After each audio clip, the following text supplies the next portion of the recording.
Chapter 10 A Bosom Friend Returning to the Spouter Inn from the chapel, I found Queequeg there quite alone, he having left the chapel before the benediction some time. He was sitting on a bench before the fire with his feet on the stove hearth, and in one hand was holding close up to his face that little negro idol of his, peering hard into its face, and with a jackknife gently whittling away at its nose, meanwhile humming to himself in his heathenish way. But being now interrupted, he put up the image, and pretty soon going to the table, took up a large book there, and placing it on his lap, began counting the pages with deliberate regularity. At every 50th page, as I fancied, stopping a moment, looking vacantly around him, and giving utterance to a long-drawn, gurgling whistle of astonishment. He would then begin again at the next 50, seeming to commence at number 1 each time, as though he could not count more than 50, and it was only by such large number of 50s being found together that his astonishment at the multitude of pages was excited.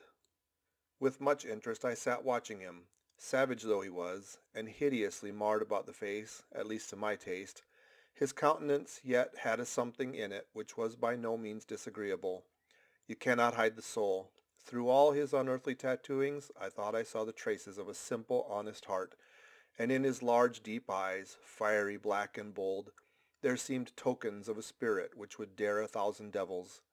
And besides all this, there was a certain lofty bearing about the pagan, which even his uncouthness could not altogether maim. He looked like a man who had never cringed and never had a creditor. Whether it was, too, that his head being shaved, his forehead was drawn out in freer and brighter relief, and looked more expansive than it otherwise would.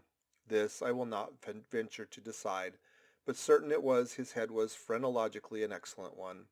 It may seem ridiculous, but it reminded me of George Washington's head, as seen in the popular busts of him.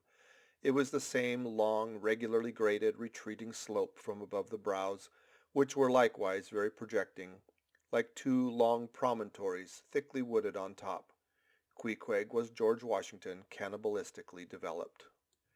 Whilst I was thus closely scanning him, half pretending meanwhile to be looking out at the storm from the casement, he never heeded my presence, never troubled himself with so much as a single glance, but appeared wholly occupied with counting the pages of the marvelous book.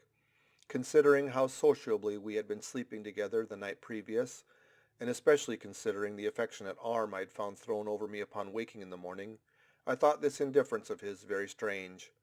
But savages are strange beings. At times you do not know exactly how to take them. At first they are overawing. Their calm self-collectedness of simplicity seems a Socratic wisdom.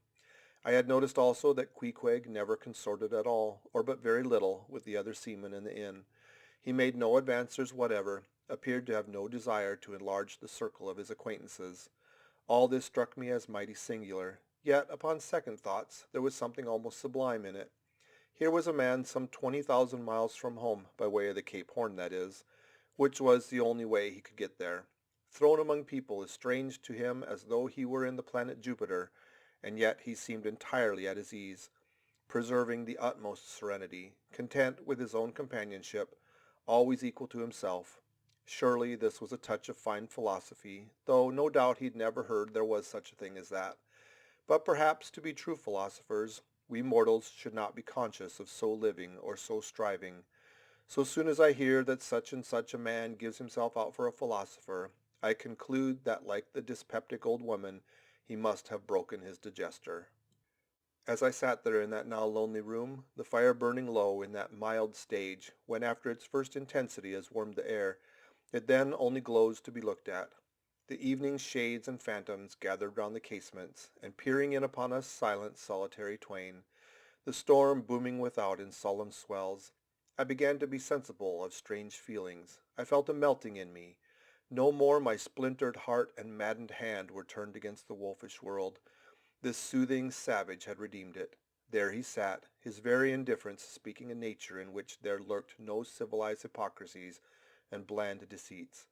Wild he was, a very sight of sights to see, yet I began to feel myself mysteriously drawn toward him, and those same things that would have repelled most others, they were the very magnets that thus drew me. I'll try a pagan friend, thought I, since Christian kindness has proved but hollow courtesy. I drew my bench near him and made some friendly signs and hints, doing my best to talk with him meanwhile. At first he little noticed these advances, but presently, upon my referring to his last night's hospitalities, he made out to ask me whether we were again to be bedfellows. I told him yes, whereat I thought he looked pleased and perhaps a little complimented. We then turned over the book together, and I endeavored to explain to him the purpose of the printing and the meaning of the few pictures that were in it. Thus I soon engaged his interest, and from that we went to jabbering the best we could about the various outer sights to be seen in this famous town. Soon I proposed a social smoke, and producing his pouch and tomahawk, he quietly offered me a puff, and then we sat exchanging puffs from that wild pipe of his, and keeping it regularly passing between us. If there yet lurked any ice of indifference towards me in the pagan's breast, this pleasant, genial smoke we had soon thawed it out and left us cronies.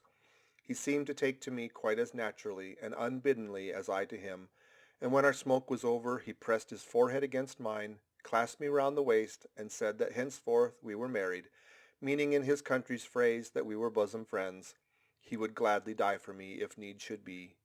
In a countryman this sudden flame of friendship would have seemed far too premature, a thing to be much distrusted, but in this simple savage those old rules would not apply. After supper and another social chat and smoke, we went to our room together. He made me a present of his embalmed head, took out his enormous tobacco wallet, and groping under the tobacco, drew out some $30 in silver, then spreading them on the table, and mechanically dividing them into two equal portions, pushed one of them toward me, and said it was mine. I was going to remonstrate, but he silenced me by pouring them into my trousers pocket. I let them stay. He then went about his evening prayers, took out his idol, and removed the paper fireboard. By certain signs and symptoms I thought he seemed anxious for me to join him, but well knowing what was to follow, I deliberated a moment whether, in case he invited me, I would comply or otherwise.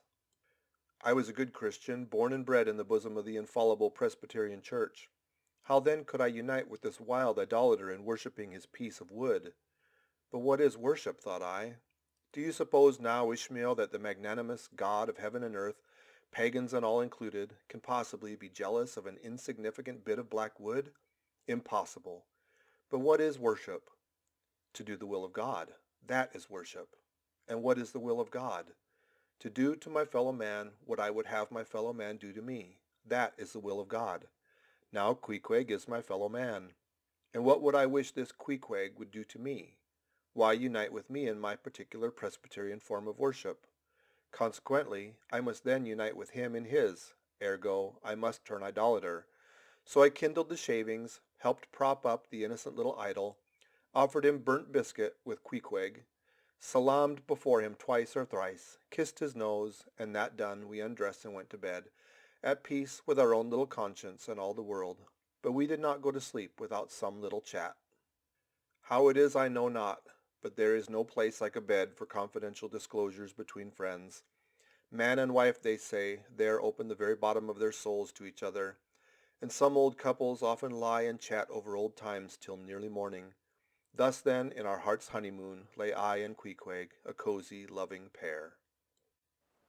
End of chapter 10.